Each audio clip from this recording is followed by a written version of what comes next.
नमस्कार दोस्तों। दिल्ली में जो कुछ चल रहा है किसान आंदोलन के नाम पर, ये 34वें दिन में प्रवेश कर चुका है।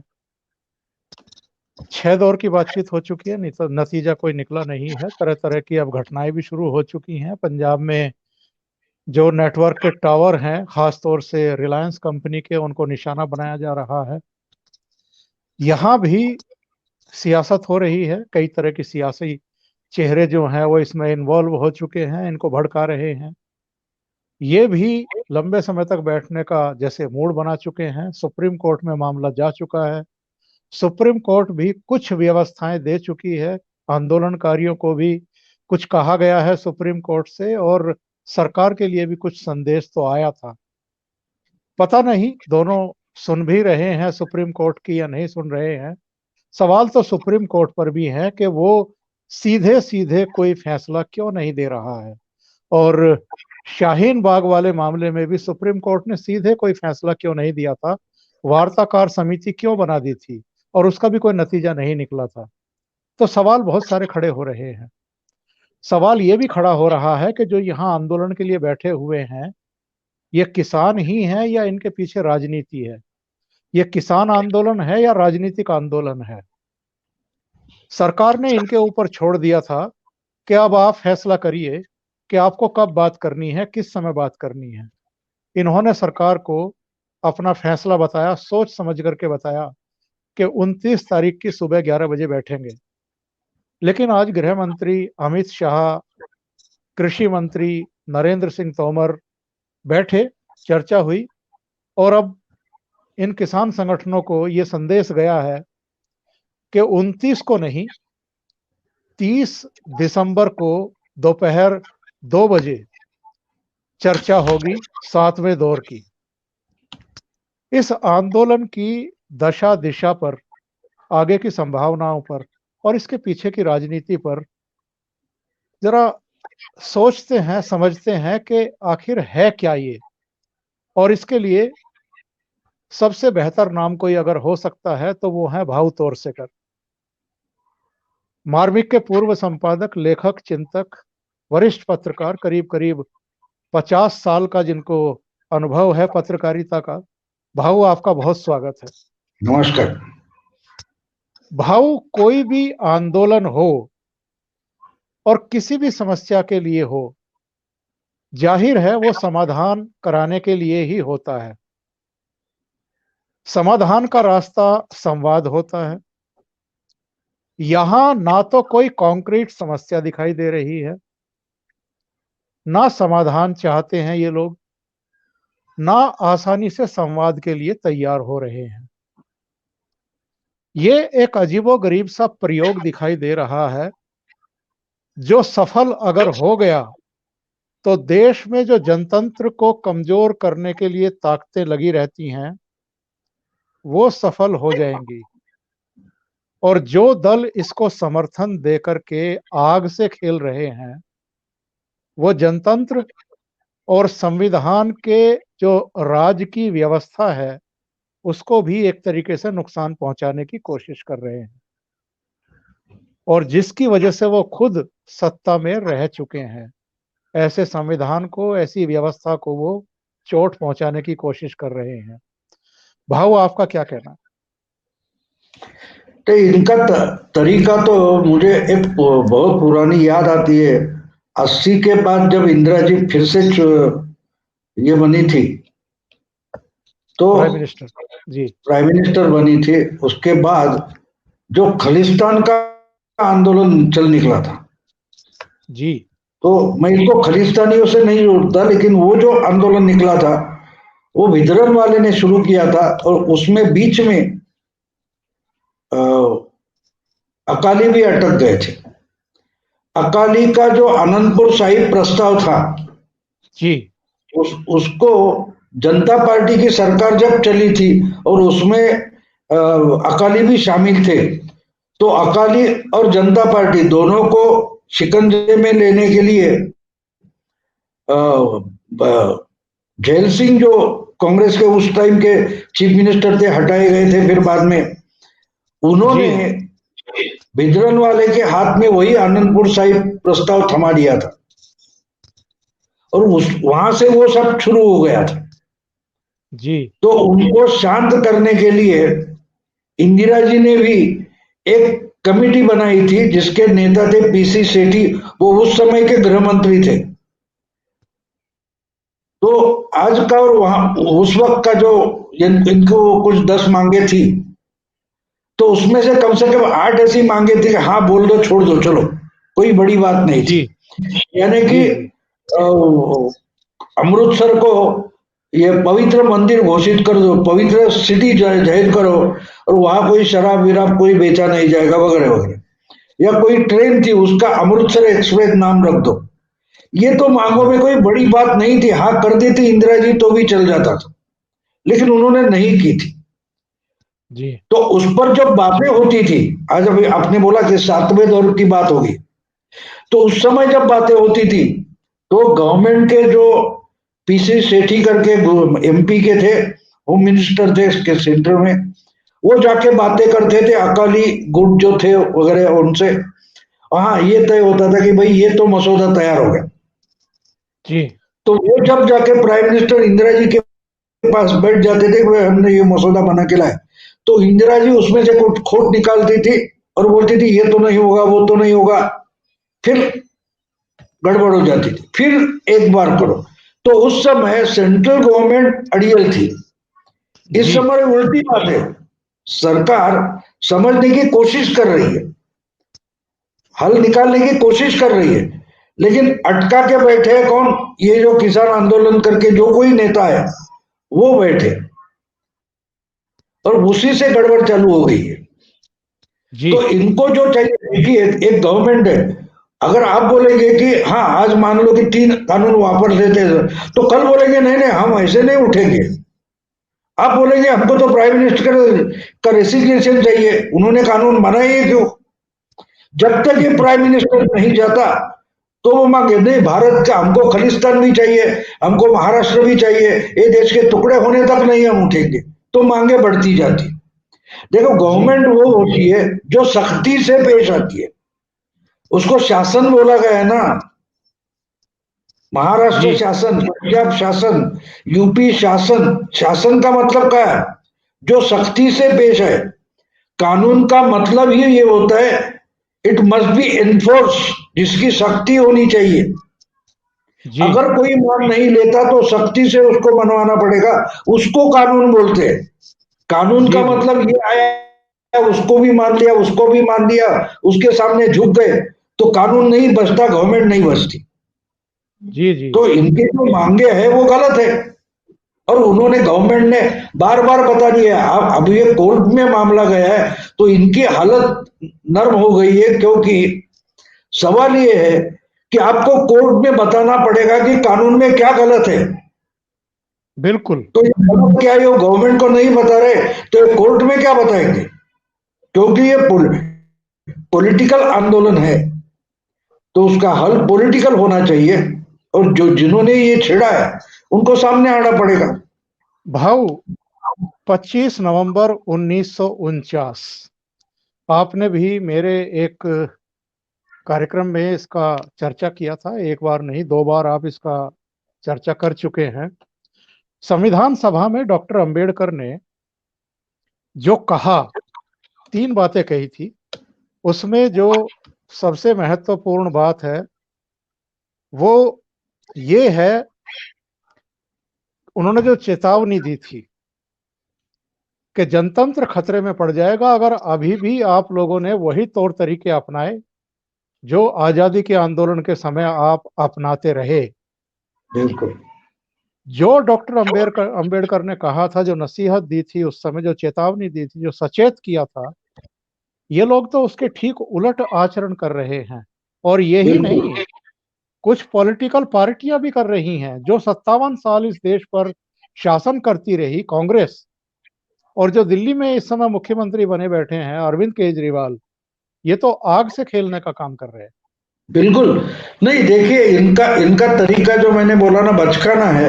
अगर गेंद मेरी है तो मैं करूंगा, तय करूंगा कि गेंद कौन डालेगा, बैटिंग कौन करेगा, बैट जिसकी है वो बोलता है मैं तय करूंगा।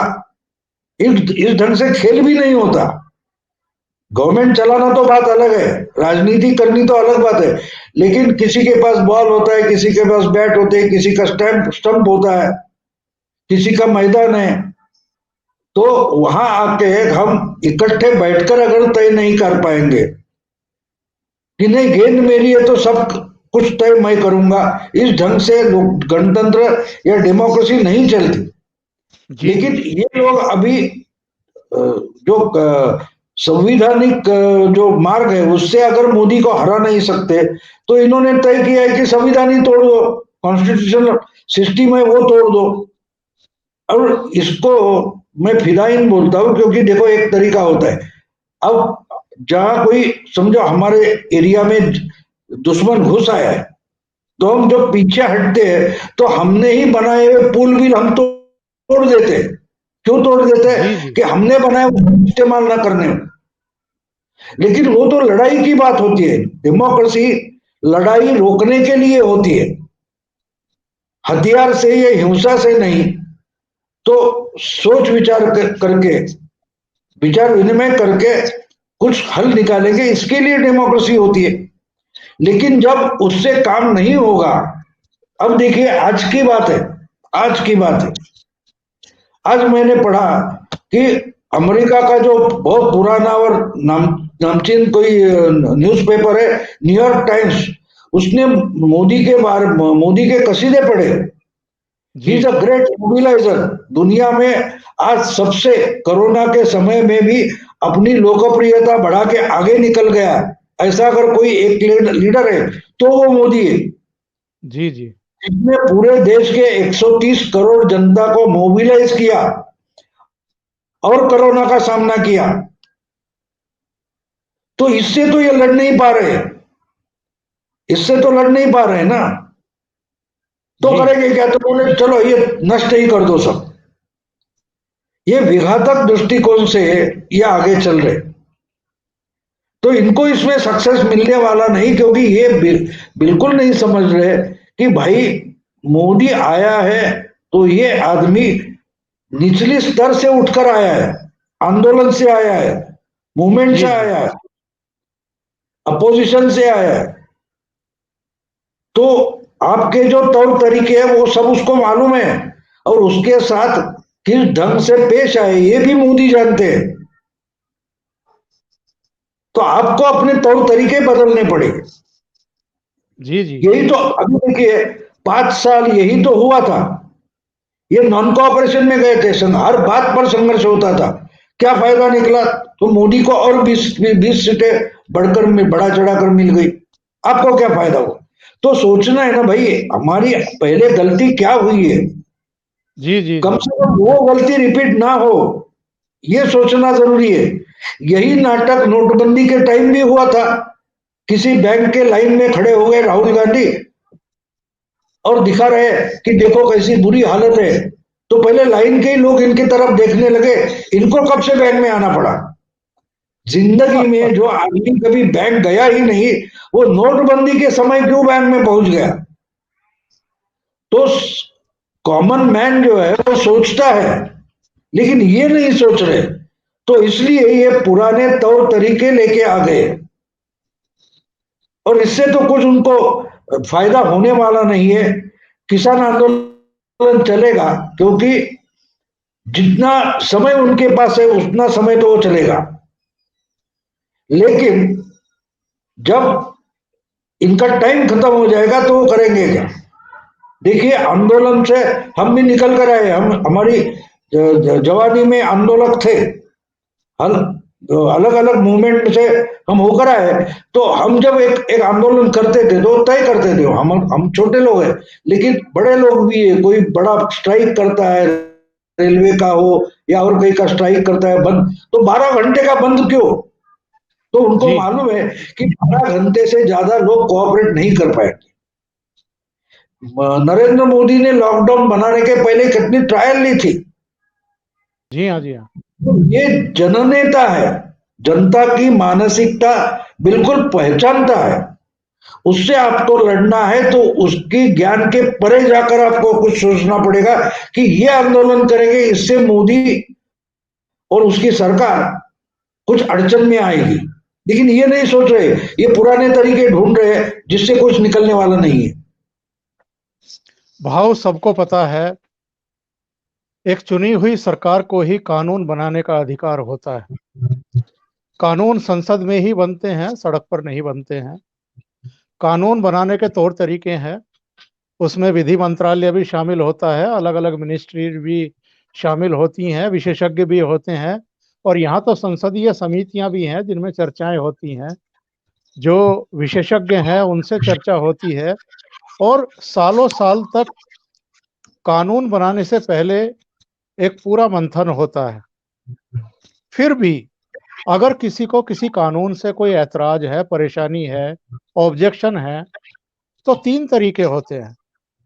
एक तरीका है आप सरकार से बात करिए, दूसरा तरीका है आप सुप्रीम कोर्ट चले जाइए, अदालत चले जाइए। अगर दोनों जगह आप संतुष्ट नहीं होते हैं तो एक और तरीका है, आप वोट से ऐसी सरकार को हटा दीजिए। लेकिन ये लोग जो तरीका अपनाने की कोशिश कर रहे हैं और जो अराजकता का माहौल पैदा कर रहे हैं, जिस तरीके से सड़कें जाम करते हैं, आर्थिक गतिविधियों को चौपट करते हैं, ब्लैकमेल पर उतर आते हैं, इससे क्या जनतंत्र बचेगा? नहीं नहीं, जनतंत्र बिल्कुल बचेगा क्योंकि इनके साथ जनता है नहीं। देखिए देश में पंजाब और हरियाणा आप इकट्ठा करो तो भी जी हार्डली 24-25 एमपी चुन कर जाते हैं। उसमें वेस्ट यूपी का इलाका आप ले लो या जो कुछ 50 से ज्यादा एमपी जहां से चुनकर नहीं आते, उन लोगों का ये आंदोलन है, उससे आगे नहीं। बिहार में एपीएमसी बंद हो गई 2005 में, केरला में एपीएमसी है ही नहीं, जी लेकिन सीपीएम लाती नहीं उधर और यहां आकर बोलेगी कि एपीएमसी चाहिए। अरे भाई इतना चाहिए तो छोड़ दो दिल्ली को, केरला में एपीएमसी चला शुरू कर दो, क्यों नहीं करोगे? तो देश के बीच में मेरा ख्याल है न्यूज 18 या कोई चैनल, उन्होंने सर्वे ले लिया था, तो महाराष्ट्र में 83% लोगों का कानून को सपोर्ट है, केरला में और बंगाल में 73%। इसका मतलब क्या है, लोगों का भी इस कानून को सपोर्ट है और किसानों का भी है। तो ये जो बैठ गए उनको मालूम है कि हम तो कोई सबूत नहीं देंगे, क्या गलती है नहीं बताएंगे, हम डट कर बैठ जाएंगे, तो ठीक है बैठ जाओ।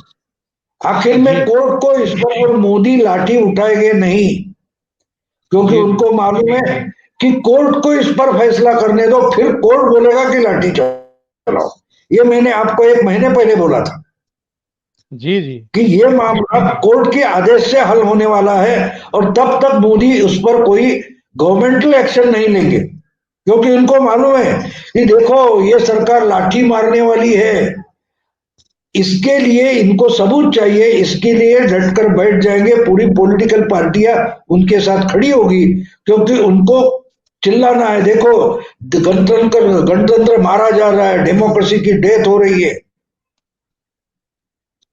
तो वो तो गलती मोदी नहीं करे, क्योंकि मोदी के पास बहुत सारा संयम है।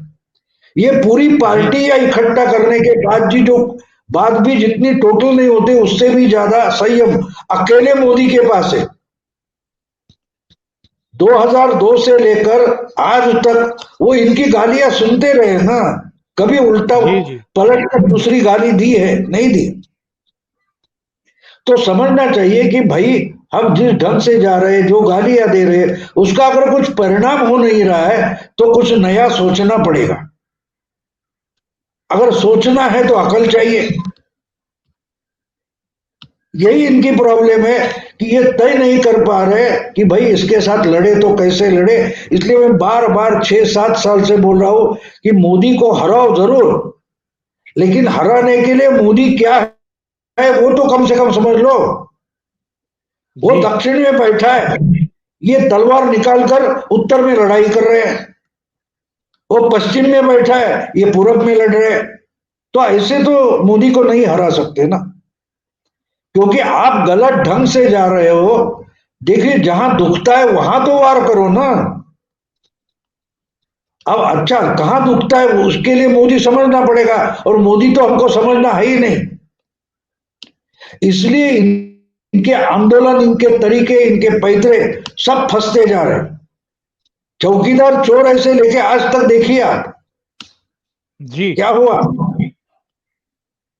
तो सरकार जो बनी है, ठीक है, सरकार के पास अधिकार है, लेकिन सरकार लाठी नहीं चलाएगी, क्योंकि यही तो इनको चाहिए। देखो, किसानों पर लाठी चल रही है, अन्नदाताओं पर लाठी चल रही है। अरे बाकी के राज्य में कोई अन्नदाता बचा नहीं है, किसान नहीं है, लेकिन ये नाटक करना है तो नाटक के लिए कोऑपरेट नहीं करेंगे मोदी। मोदी कोऑपरेट नहीं करेंगे, ये मैं पहले दिन से बोल रहा हूं, आज नहीं, पहले दिन से बोल रहा हूं कि। और दूसरी बात एक बोल दो कि देखिए, इनको फेस करना है तो गवर्नमेंट की मशीनरी है, पुलिस है, अधिकारी है, बहुत सारा कुछ है।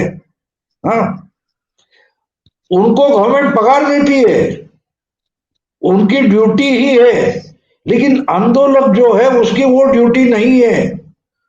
वो जी आके बैठा है कि उसका घर है, उसके बच्चे हैं, उसकी फैमिली है, उसका अपना काम है, धंधा है, वो तो छोड़ कर आकर बैठा है।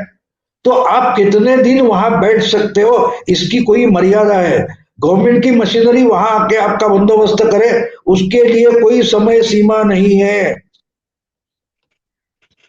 तो आपको तय करना पड़ता है कि भाई आंदोलन कितना लंबा चलेगा और हम कहां तक चला सकते हैं, क्योंकि आहिस्ते आहिस्ते उसमें से हवा निकल जाती है, और अब तो हवा निकल गई है। इसलिए आप देखें, आपने बोला कि सातवें दौर का, तो छठा दौर कब खत्म हुआ और सातवां दौर बाद का कब शुरू हुआ है, इसके बीच में क्या हुआ? कुछ भी नहीं हुआ, कुछ जी भी जी नहीं हुआ, क्योंकि सरकार चुप बैठ गई। हम बात करने के लिए तैयार है, आपको जब सहूलियत हो, आपको जब लगे तब आ जाओ। तो अब इन्होंने 29 तारीख दी है, सरकार ने बुलाया नहीं है, ये खुद जा रहे हैं। जी जी तो इसमें गवर्नमेंट की स्ट्रेटेजी भी समझनी पड़ेगी। गवर्नमेंट को मालूम है, ठीक है, 8वें दौर का करेंगे और 15 दिन बैठो, फिर 21 दिन बैठने के बाद 9वें दौर का करेंगे। थकेगा कौन? आपको थकाना चाहती है सरकार, वो तो कम से कम समझ लो और जाओ। सरकार तो गवर्नमेंट के खिलाफ, देखिए, अब इमरजेंसी के बाद जब इंदिरा गांधी को शपथ पर कुछ कहने को बोला गया, तो बोली मैं तो नहीं, ये बातें तो मैं बताऊंगी नहीं, क्योंकि मैंने प्राइम मिनिस्टर बनी तब शपथ ली थी कि ये गोपनीय है, तो मैं खुला नहीं करूंगी। वैसे ही गवर्नमेंट ने एक शपथ ली है, गवर्नमेंट संविधान से बनी है, उसके जो कुछ अधिकार है उसका उल्लंघन खुद सरकार भी नहीं कर सकती। तो आपने कहा और सरकार ने पीछे लिया, ऐसा नहीं हो सकता। भाव, ऐसा लगता है कि ये लोग जो जो सोच करके आए थे या यहाँ बैठे हैं, इनको शुरू में ही मोदी सरकार ने बड़ा झटका दिया है। ये सोच करके आए थे कि सरकार कह रही है कि आप निरंकारी मैदान जाइए जहां आपके लिए जगह तय की गई है, हम मना करेंगे, सरकार जबरदस्ती करेगी। इन्होंने मना किया, सरकार ने कहा कि कोई बात नहीं, जहां बैठना है बैठ जाओ। इसके बाद इनको ये लगा था कि सरकार शायद बातचीत के लिए इतनी जल्दी नहीं बुलाएगी। 3 दिसंबर तय की थी, सरकार ने कहा कि नहीं नहीं, जहां आप हैं वहां बैठ जाइए और 1 दिसंबर को ही आ जाइए। 3 दिसंबर तक तो 2 दौर की बातचीत हो चुकी थी, फिर 5 दिसंबर को बातचीत बुला ली, 3 दौर की बातचीत निपटा दी। 2 दौर की अक्टूबर में नवंबर में हो चुकी थी, 5 दौर की हो गई। छठे दौर की खुद अमित शाह आगे आ गए, गृह मंत्री। तो इनको लगातार एंगेज किए रखा, और इनको ये कहने का मौका नहीं दिया, विपक्षी दलों को ये कहने का मौका नहीं दिया कि सरकार असंवेदनशील है, या इस कड़ाके की ठंड में वो किसानों को मरने के लिए छोड़ रही है सड़कों पर। और अब भी अगर देरी हुई है 7वें दौर की बातचीत में, तो इनकी वजह से देर हुई है, सरकार की तरफ से देर नहीं हुई है। दूसरे, सरकार डे वन से कहती रही कि जो भी आशंकाएं हैं, जो भी आपके भ्रम हैं, जो भी ऐतराज हैं, हम उनके समाधान के लिए तैयार हैं, पॉइंट टू पॉइंट आप आकर के बात कर लीजिए। लेकिन जो किसान संगठन है और जो इनके पीछे राजनीतिक दल हैं, ऐसा लगता है कि वो बातचीत करना ही नहीं चाहते, वो कमियां बताना ही नहीं चाहते, वो इस आंदोलन को जैसे लंबा खींचना चाहते हैं, प्रवोक करना चाहते हैं सरकार को, पुलिस को, कि हालात खराब हों। और सबसे आश्चर्यजनक बात जो मैं आपसे पूछना भी चाहता हूं, जनतांत्रिक व्यवस्था में पार्लियामेंट ही कानून बनाती है, पर पार्लियामेंट के बनाए हुए कानूनों को रद्द करने की मांग करना, सड़कों पर फैसले करने देना, और फिर राजनीतिक दलों का ऐसे लोगों का समर्थन करना, यह कितना खतरनाक है। नहीं नहीं, तो गवर्नमेंट की तरफ से एक लाइन आगे आनी चाहिए, ऐसे मैं मानता हूं कि ठीक है भाई, आपको कोर्ट में ये बोलना चाहिए कि संविधान ने आपको एक्सप्रेस करने का, आंदोलन करने का अधिकार दिया है और ये इसका इस्तेमाल कर ले। तो हमको भी बंदूकें दिए संविधान ने, हमको भी कानून के अधिकार दिए, सर फोड़ने के भी अधिकार दिए, तो हम भी इस्तेमाल करें। ये सरकार ने कोर्ट को पूछना चाहिए था। मैं मानता हूं कि सरकार की गलती है कि आप अगर संविधान के इनके अधिकार के बारे में बोल रहे हो तो हमारा भी अधिकार है। और बाकी जो कुछ बचे हैं, एक समझो 5 लाख किसान वहां बैठे हैं, उनके समर्थन में और कोई 50 लाख है, फिर भी 129 करोड़ तो बचते हैं। उनकी जिम्मेदारी सरकार पर है, उनकी तरफ से सरकार खड़ी होनी चाहिए। तो सरकार ने भी कोर्ट को पूछना चाहिए था कि भाई हम क्या करें, 129 करोड़ आप जब बोल रहे हैं कि दूसरे के अधिकारों पर जबरदस्ती हो रही है, अतिक्रमण हो रहा है, तो उसको रोकने के लिए हम भी क्या करें, हमें बताएं। कोर्ट को पूछना चाहिए था गवर्नमेंट। क्या दिल्ली में जो 2 लाख से ज्यादा, 2 करोड़ से ज्यादा लोक संख्या बैठी है, उसके खाने के लाले पड़ रहे, उनको सब्जियां नहीं मिल रही, दूध नहीं मिल रहा है, तो उनके बारे में क्या करें, वो भी कोर्ट बताए। क्योंकि या सही या गलत, ये अगर हर बात पर कोर्ट करने वाली है तो कोर्ट भी बताए कि भाई अभी दूध नहीं आ रहा है, तो हम उनको छोड़े कि जाओ उनको मोर्चा तोड़ो, तुम अपने आप, जनता ही कोर्ट रास्ता खुला करे। ये दिल्ली के 2 करोड़ लोगों को सरकार बताए क्या? कोर्ट को भी पूछना चाहिए कि आप ही बोल रहे हैं कि ये किसान आंदोलन दूसरों के अधिकारों पर अतिक्रमण कर रहा है, कॉन्स्टिट्यूशनल राइट्स पर। तो अब वो क्या करें, उनकी तरफ से हम क्या करें, ये भी बता दीजिए। तो ये अगर सरकार ने ये, मुझे लगता है कि सरकार ने ये पूछना चाहिए था कोर्ट, क्योंकि आप बताएं हम क्या करें। अच्छा, दूसरी बात यह है कि कानून ऐसे नहीं बनते, फिर तो कॉन्स्टिट्यूशनल असेंबली की जरूरत नहीं थी, कॉन्स्टिट्यूशन की जरूरत नहीं, संविधान की जरूरत नहीं थी, गवर्नमेंट की जरूरत नहीं थी।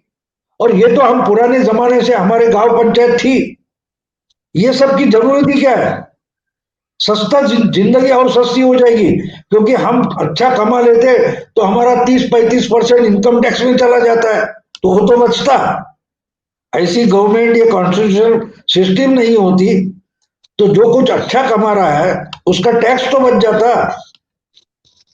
तो हम गवर्नमेंट मशीनरी का पालन पोषण तो हम कर रहे हैं ना, उसकी जरूरत क्या है? अगर दिल्ली के लोगों को ये सहूलियत जो चाहिए वो नहीं मिल रही है क्योंकि उनके अधिकार है, तो ये सवाल कोर्ट को पूछा जाना चाहिए था। मैं मानता हूं कि सरकार की तरफ से ये गलती हुई है। भाव अब ये सवाल भी उठने लगे हैं, जैसा आपने भी कहा है, कि सरकार का जो दायित्व है, सरकार उसमें ढील दे रही है। इस बात की इंतजार करना कि सुप्रीम कोर्ट कोई आदेश देगी और तब इनको हटाएंगे, क्या ये ठीक है? नंबर दो, जब सरकार को ये पता चल गया है कि यह किसानों का आंदोलन नहीं है, राजनीतिक आंदोलन है, इसके पीछे मकसद कुछ और है, तो इससे राजनीतिक तौर तरीकों से ही क्यों नहीं निपटा जा रहा है? नहीं, देखो, मैं मानता हूं कि राजनीतिक तरीके से ही निपटारा किया जा रहा है। देखो, एडमिनिस्ट्रेटर लेवल पर तो सरकार इनको कब का रोक सकती थी, भगा सकती थी, लेकिन सरकार ने नहीं किया, क्योंकि सरकार को मालूम है ये कानून का प्रॉब्लम है ही नहीं, ये पॉलिटिकल प्रॉब्लम है। तो इनके पीछे जो पॉलिटिकल पार्टियां हैं, वो आंदोलन अगर फिसल जाता है तो अपने आप वो सब पॉलिटिकल पार्टियां बदनाम हो जाती है। यही किसान यूनियन जो है वो उनको ही गाली देने वाली है, और जो बाकी के किसान है वो तो इन पर हंस पड़ने वाले हैं। तो उसमें गवर्नमेंट सत्ता की पार्टी जो है उसके लिए गेन है। देखो, इन्होंने बहकाया था, फिर भी हमने एक्शन नहीं लिया। मेरा मानना है कि सरकार सिर्फ पॉलिटिकली निपटारा कर रही है, वो नहीं करना चाहिए। कोर्ट को पूछना चाहिए, आप बताएं कि हम कानूनन क्या करें, और फिर कोई कोर्ट नहीं जा सकता क्योंकि कोर्ट के आदेश पर कुछ हुआ है। तो पॉलिटिकली इसको हैंडल गवर्नमेंट बराबर कर रही है जी, कि अगर सरकार को बदनाम करने के लिए, सरकार को शिकंजे में खींचने के लिए हो रहा है, तो सरकार पॉलिटिकली उसका जवाब बराबर दे रही है, लेकिन एडमिनिस्ट्रेटिवली नहीं दे रही है, ये मेरा मानना है। क्योंकि देखिए, ये आंदोलन सक्सेसफुल होने वाला नहीं, उससे कुछ भी निकलने वाला नहीं है। इसके और पहले दिन से मैं इसको शाहीन बाग का आंदोलन बोल रहा हूं। वो जैसे फिजल आउट हो गया, ये भी हो जाएगा। लेकिन उसके बाद, और शायद और एक बात है, शायद कोई दूसरी बड़ी पॉलिटिकल घटना हो जाएगी, तो एक दिन में ये पूरा का पूरा आंदोलन फिजल आउट हो जाएगा। जी, जैसे आपको याद रहेगा, कोरोना आया, फिर वो तबलीगी जमात का मामला आ गया, और देखते देखते शाहीन बाग कभी खत्म हुआ किसको पता नहीं चला। नहीं तो हर शहर में शाहीन बाग बनाने की कोशिश हो रही थी, फिजल आउट हो गया। तो ऐसा ही होगा, एक कोई बड़ी पॉलिटिकल घटना और होनी चाहिए कि मीडिया यहां से हटकर वहां चली जाए, क्योंकि ये आंदोलन मीडिया में ही बंदिश थे। उसके आंदोलन है नहीं, ना मुंबई में, ना चेन्नई में, ना हैदराबाद है, बंगलोर है, कोलकाता है, कहीं भी किसान आंदोलन का मामला है नहीं। हम अगर टेलीविजन चैनल देखना छोड़ दें तो बात, अभी देखिए, जो टीवी देखते हैं उसमें से 1.5% लोग टीवी चैनल देखते हैं, न्यूज चैनल देखते हैं। तो इसका मतलब उतने ही लोगों के लिए किसान आंदोलन चालू है। बाकी देश में कम से कम 125 करोड़ लोगों के लिए कोई आंदोलन चल रहा, ऐसा मुझे नहीं लगता। भाऊ आप जुड़े और आपने बहुत बड़ी पते की बातें बताई हैं। कई तरह की चर्चाएं चल रही हैं कि सरकार को सख्ती करनी चाहिए, इनको भगा देना चाहिए, तमाम तरह की चीजें। और मेरे भी मन में ये आशंका थी कि सरकार को जितनी सख्ती करनी चाहिए थी शायद नहीं की है। लेकिन आपकी पारखी निगाहें हैं भाऊ, जो हर शंका का समाधान करती है। और आपने बताया है कि अगर ये राजनीतिक आंदोलन है तो सरकार राजनीतिक तरीके से ही निपट भी रही है। नहीं नहीं, उससे देखिए, दिल्ली और दिल्ली के आसपास के जो नागरिक है, मतदाता है, वो तो गुस्सा हो रहे हैं ना, उसका फायदा बीजेपी को मिलने वाला है, इनको तो मिलने वाला है नहीं। जी इसलिए जी, मैंने, बहुत बहुत धन्यवाद भाऊ, बहुत बहुत धन्यवाद। नमस्कार। नमस्कार।